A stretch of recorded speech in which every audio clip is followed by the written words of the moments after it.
홍준표의 인간성이라든가 이런 부분 조사를 받으면서 느꼈던 예. 이런 부분들에 대해서 좀 말씀해 주시겠습니까? 이제 그 이야기에 이게 답변이 된가 모르겠지만 내가 봐서는 이 양반이 어느 정도 거짓말을 잘하는 사람이냐, 나를 그런 사람이라고 생각을 했으면은 내가 자기 방에서 내가 프랑스를 가기 전에 만났잖아요. 네. 내가 간다고 분명히 이야기를 했고 내가 돌아오는 날짜까지도 이야기를 했고 내가 그런 자기 내사의 표적이 되어 가지고 내가 조사를 하고 있다 그러면은 날 못 나가게 해야죠. 못 나가게 해야죠. 날 출국 금지 해야 할 것 아닙니까?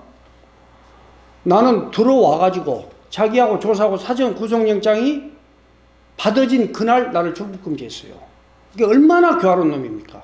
저는 광주에서 애식업을 하고 있습니다. 애식업을 하고 있고 아름다운 컨벤션이라는 상호로 애식업을 하고 있고 제 나이는 올해 64입니다. 54년생 1월 8일이니까요. 예, 그렇습니다. 이름은 여문환이고요. 지금부터 제가 드리는 말씀 중에 단 한마디라도 우리가 그 소리야 다를 수 있는데 사실이 아닌 내용을 가지고 제가 이야기를 한다 그러면은 대표님 앞에서 제 어떤 명예를 걸고 제가 대표님이 저를 발꽃 밑에 때만큼도 몰라도 아무 원망하지 않겠다는 그것부터 약속을 하겠습니다. 홍준표와 맺어진 연호로 인해서 홍준표의 거짓과 거짓 그런 어떤 꼼수 술수로 인해서 네. 하는 이런 인생의 역경을 겪으셨잖아요. 예. 지금부터는 홍준표의 거짓과 기만 옆에서 보신 네. 하면서 홍준표에 대한 어떤 그런 인간의 비열성을 좀 쭉 사건과 연계해서 좀 말씀 좀 해주세요. 이제 그걸 굳이 이제 물어보시니까 제 판단입니다. 제 생각인데 홍준표가 자꾸 뭔 서민 이야기하고 그냥 뭔만 되면 그냥 지아버지 지어머니 뭐 그 어려웠던 시절들 이야기하면서 저는 그냥 뼛속까지도 서민같이 이야기를 하잖아요. 그건 천만의 말씀이에요. 왜?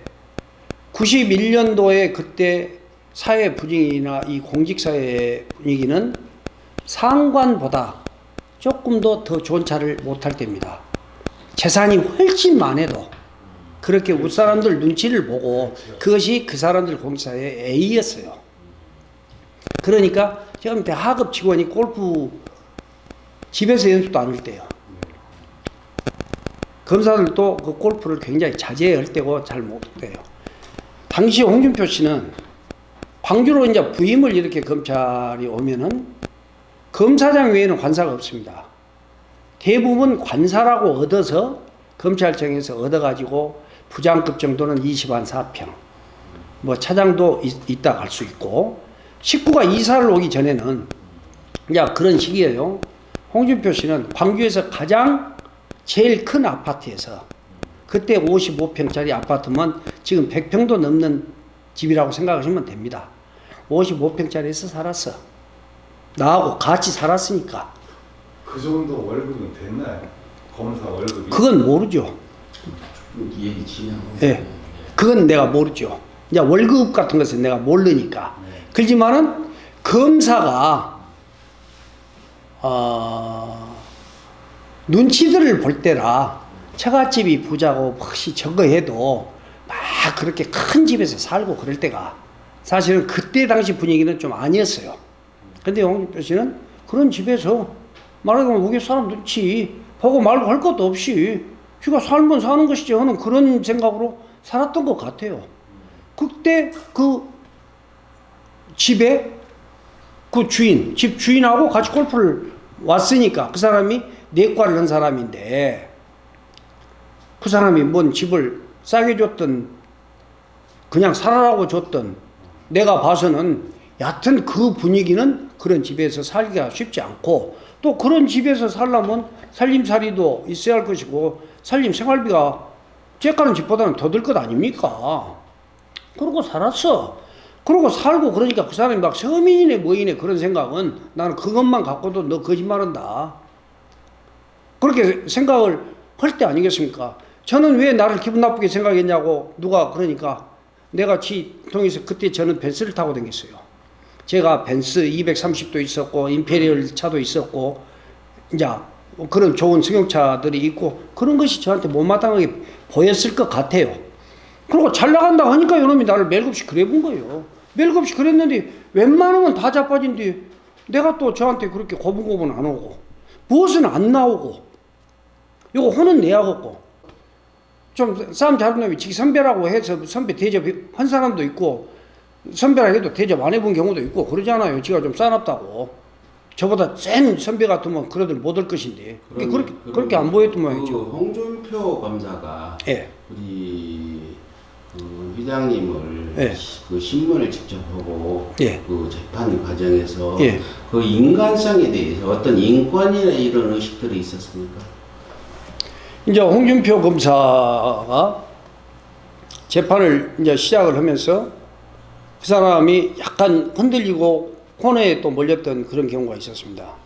검찰에서 그 사람이 증인들을 몇 사람을 내세웠어요. 그 증인들이 광주 경찰 간부들을 강력반 간부들을 세 사람을 증인 채택을 해가지고 자기가 내세웠습니다. 근데 광주에서 굉장히 유명했던 그 강력계 그 콜롬보 같은 그 경찰관이 반장이 있었어요. 그 사람이 아마 첫 증인으로 나왔을 겁니다. 김영암 씨라고. 나하고 아주 뭐 가까운 처지는 아니지만 잘 알죠. 우리를 또 알고. 자, 그 사람이 첫 증인으로 나왔어. 검찰 증인이야. 꼭 그 사람한테 그러더만. 증인, 뒤 보라고. 이게 돌아볼 것 아닙니까? 이제 피고인 알죠? 여운한 피고인. 알입니다. 여운한 피고인 폭력 조폭 맞죠? 그렇게 그 경찰관이 바로 이러고 있다가 이 검사님 다시 한 번만 말씀해 주십시오. 에? 아니 저 뒤에 영원한 피고인 폭력배 맞냐고 이럽니다. 예. 그러니까 경찰관이 폭력배 아닙니다. 그럼 뭐예요?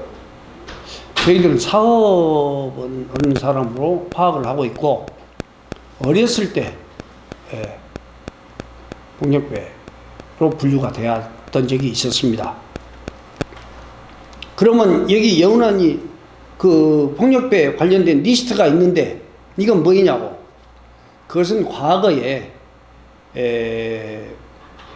그런 생활을 했던 사람, 지금은 생활하지 않는 사람 총망라해서 그 리스트를 작성해보라고 했을 때 그 리스트를 작성을 했습니다. 그 작성을 했으니까 여운한이라는 피고인은 국제 PJ파하고는 리스트가 없지 않습니까? 옛날 어렸을 때 말하자면 김대촌이랑 나랑 이렇게 돌아다녔을 때 우리가 놀았던 데가 있어요. 거기에 리스트가 올라 있는 거예요. 다 없어졌잖아요. 이게 나는 국제 PJ파잖아요.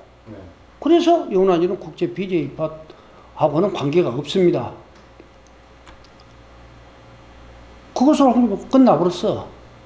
지가 내세운 경찰관 강력반장이 나와서 그렇게 해버렸으니 뭔 그 다음날 여운한 두목 아니다 하고 그냥 기사가 그냥 대문짝만하게 나올 것 아닙니까? 그래갖고 끝나고요.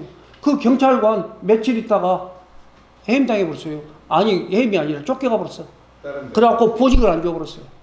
그 형사경찰관을 어디 뭐 보안부서로 해가지고 홍준표가 그렇게 난리를 치고 그 폭력배들 적연이라고 경찰관들 길들이려고 어떤 총장 오비파 두목이라고 해가지고 박동욱 씨라고 지금 돌아가셨습니다.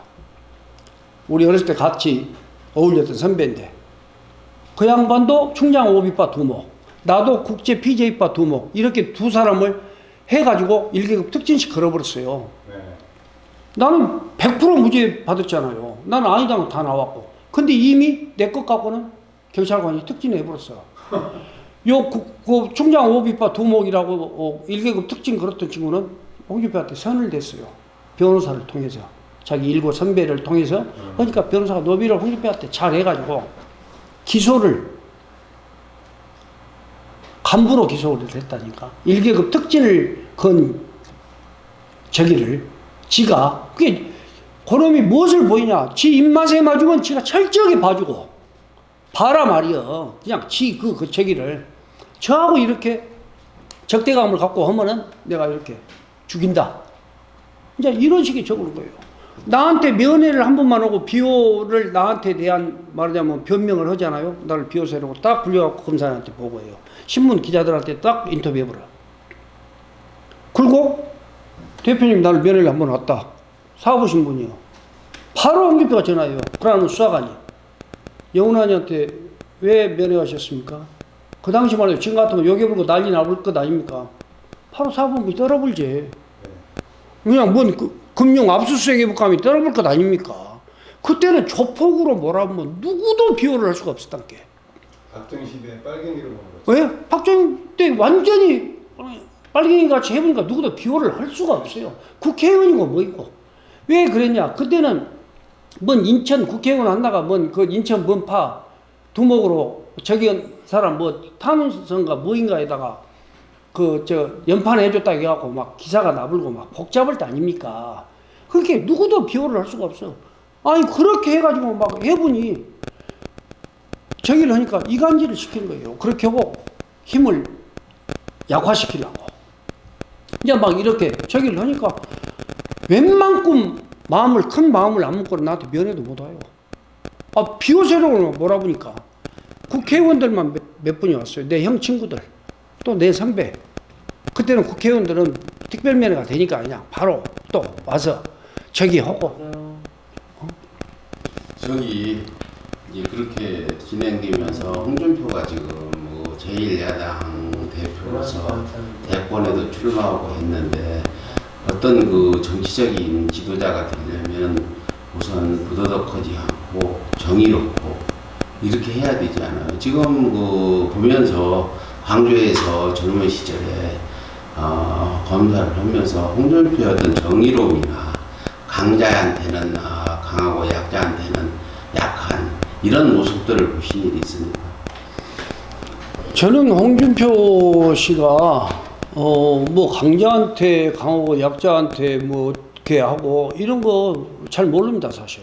잘 모르고 나 홍준표한테 대한 관심도 없었어요. 관심도 없고 그 사람하고 어떤 관계가 형성이 돼 있어야 내가 그런 일 저런 일도 저기 하지만은 이제 나중에 후일남에 내가 그 사람에 대해서 들으니까 지기 부장이 검사하고 지가 부장이다 할 정도로 그렇게 그 행세를 하고 다니는 것만 봐도 그러고 또 나한테도 그 부장하고 관계를 이간질을 한 것으로 봐서도 이 사람의 심성이 바르지는 않구나 하는 것을 내가 짐작할 수 있었고 또 이제 그 양반이 하면서 자기 어떤 생활 자기 그 당시에 같이 어울려 다니면서 골프 친 사람들 그 뒤로는 뭐 얼마나 했는가 모르겠습니다만 감옥소에 있었으니까 내가 뭐 알 건 없지요. 근데 그렇게 하고 서울 가서 했던 일들 뭐 이제 그런 것으로 봐서도 홍준표 씨가 하는 것은 웬만한 것은 저희들이 알기에 웬만큼은 저하고 관계된 것은 거의 다 거짓말이고 넘하고 관계된 것도 자 홍준표 씨가 이제 가서 했던 일들 저는 경험이 있으니까 저 사람이 지금 하는 행동이 어떤 일을 지금 또 꾸미고 있고 어떤 생각을 가지고 접근을 하고 있구나 하는 것을 짐작할 수 있잖아요. 저는 경험이 있으니까. 자, 홍준표 씨 같은 경우는 금방 저하고 했던 이야기도 토라슴선 바꾸고 자기가 와서 그냥 마치 그런 일 저런 일이 그냥 자기 경우에 따라서는 뭐 조금만 자기한테 협조하면은 나한테 큰 뭐 저기를 해줄 것 같이도 그런 꼬드김도 했지만은 저는 뭐 그럴 수 없다고 생각을 하니까 그런 일도 믿지 않았습니다만은 하여튼 홍준표 씨 그런 거 또 나중에 철저하게 모래시계 검사라고 등장을 하는 것에서는 너무나 제가 잘 알잖아요. 누구보다도 너무너무 잘하니까 그 사람이 얼마나 저렇게 가증스럽게 거짓말을 하고 있고 유선 뒤에 숨어서 저렇게 나쁜 짓을 하구나 하는 것을 내가 너무나 잘 알 수 있지 않겠습니까? 무슨 모래시계 검사는 뭔 얼어 죽을 모래시계 검사입니까? 모래시계를 각본을 쓴 손정아라는 작가 있잖아요. 송진아. 예. 송진아라는 작가가 예. 이제 홍준표가 하도 자기가 모래시계 검사라고 선전을 하고 다니니까 인터뷰를 해가지고 모래시계에 등장한 15명의 검사 중에 후보자 하나였을 뿐이지 이 전체가 모래시계 검사 홍준표는 아니었다라고 인터뷰를 한 게 있었거든요. 예. 그러니까 그 얘기를 지금 들어보면 우리 영훈아 씨가 지금 말씀하시는 거하고 예. 일맥상통하는 얘기다 이 말입니다. 예. 그거를 홍준표가 예. 자기 자신을 선전하기 위해 가지고 예. 모래시계 검사라는 거를 훔쳐다가 쓴 게 예. 아니냐라는 생각이 드는데요. 저는 이제 홍준표 씨한테 관심이 있으니까 네, 네. 또 모래시계 검사라고 철저하게 그렇게 거짓말을 해가면서 네. 자기가 그렇게 자작으로 네. 만들어서 자기가 했던 것들을 너무나 잘 알고 있잖아요. 봐왔으니까. 나 모래시계 드라마는 못 봤습니다. 교도소에 가 있어서 못 봤어 내가. 그런데 아니다는 것을 너무나 잘 알고 있잖아요. 송진아 씨가 그런 것을 했다는 것도 제가 언론을 통해서 충분히 봤고 또 불이 나게 제가 검색해보지 않겠습니까? 이 사람이 이때 이런 말을 했다고 제가 주장했던 것이 모래시계 검사가 아닌데 저 혼자 저지랄한다고 내가 사람들한테 하듯이 송진아 씨도 보다 못하니까 그랬을 것 아니에요. 그렇게 하니까 그 사람이 대선 때 못 쓴 것 아닙니까? 자기가 그렇지 않았으면 송진아 씨한테 반박도 하고 뭐 저게 했을 것이라고 생각을 했는데 나도 송진아 작가가 말하기 전부터 내가 그것이 조작된 것이고 아니다고 부정을 했잖아요. 네. 그것에 당신이 홍준표 씨가 내가 그것이 잘못된 것이고 내가 자기 명예를 심하게 훼손한 그런 발언이었다면은 나를 가만두면 안 되죠. 저는 구속이 된 뒤에 예. 피의자로서 홍준표 씨가 나를 지금 구속을 한 검사라고 생각을 했지 예. 그 전에 나에 대해서 조사를 한다는 것은 꿈에도 나는 알도 못하고 들어본 적도 없습니다. 그러니까 구속당하고 난 다음에 예. 조사를 받으셨을 거 예, 아닙니까? 예, 그랬죠. 그때 홍준표한테 조사를 받으면서 예, 홍준표의 인간성이라든가 이런 부분 조사를 받으면서 느꼈던 예. 이런 부분들에 대해서 좀 말씀해 주시겠습니까? 이제 그 이야기에 이게 답변이 된가 모르겠지만 내가 봐서는 이 양반이 어느 정도 거짓말을 잘하는 사람이냐. 나를 그런 사람이라고 생각을 했으면은 내가 자기 방에서 내가 프랑스를 가기 전에 만났잖아요. 네. 내가 간다고 분명히 이야기를 했고 내가 돌아오는 날짜까지도 이야기를 했고 내가 그런 자기 내사의 표적이 되어가지고 내가 조사를 하고 있다 그러면은 날 못 나가게 해야죠. 못 나가게 해야죠. 날 출국 금지해야 할 것 아닙니까? 나는 들어와가지고 자기하고 조사하고 사전 구속영장이 받아진 그날 나를 출국 금지했어요. 이게 얼마나 교활한 놈입니까? 네. 내가 잘못했으면 이거 굉장히 중요한 이야기입니다. 그러니까 결국은 이제 지금 그 전에도 이미 아시겠지만은 예. 홍준표가 자기 출세를 위해서 예. 여운환 씨를 타켓으로 삼아가지고 네. 희생양으로 만들어 놓고 지가 출세를 했다. 이렇게 보면은 틀림이 없겠습니까? 아니요. 저는 이제 그 이야기는 제가 단정할 수 없는 이야기예요. 네. 제가 그렇게 생각할 수 없는 것이 제가 별것이 아니에요. 그냥 하나의 나는 지방에서 내가 조금 그 경제 활동을 하는 사람일 뿐이지 지가 나 같은 사람을 타켓으로 삼아가지고 지 출세의 어떤 저기로 삼아야 되겠다 이런 생각 했다고 저는 보지 않습니다. 또 제가 그러들 안 했는데 그 사람이 하다가 보니까 그림이 그렇게 그려진 거예요. 그 사람은 100% 내가 장담하건데 사감으로 시작을 했어요. 아, 그러니까 예. 먼저 예. 서로 뭐 이제 인사를 하네 안 하네 하는 문제부터 시작을 해가지고 예. 선물 칼 예. 세트가 예. 그냥 홍준표 아내도 좋아하는 그런 비싼 선물이라는 거를 알고 좋아했는데 그거를 다시 잘못 갖다가 가져가니까 예. 이게 누구 물맥이나 예. 싶어가지고 이제 괘씸죄로 예. 우리 여운환 씨를 엮어 넣으려고 하다가 보니까 예. 결국은 조폭 두목까지 만들어 가면서 크게 만들어야지. 조폭 두목이라고 아니고는 예. 그 사람한테 명분이 아무것도 없었겠죠. 걸려 들어갈 게 없으니까. 예, 걸려 들어가. 내가 여자가 있었으면 조폭 두목이라는 것도 안 하고 우선 그것부터 했겠죠. 예? 그런데 아무리 털어도 여자 하나가 안 나오니까 날 갑자기 조폭 두목을 만든 것 아닙니까? 네. 국제 PJ파라는 그 PJ파의 두목이 이미 지목이 되어가지고 네. 경찰, 검찰, 1심 재판까지 다 두목으로 받았잖아요. 예. 그런 사람이 있음에도 불구하고 그런 사람이 자기 가명을 목적으로 다 나중에 나오니까 그 사람 직원 다 쓰고 다 했으니까 목적으로 자기 탄원산나 썼다 해갖고 느닷없이 네. 나하고 현이용이라는 사람을 두 사람을 두목으로 기소를 한 거예요. 자 그러면 그래서 제가 그때도 두목이 어디 같은 또래 친구도 아니고 네. 현이용이라는 사람은 저한테 2년 후배입니다. 네. 그런 후배하고 나하고 같은 공동 두목이라고 했.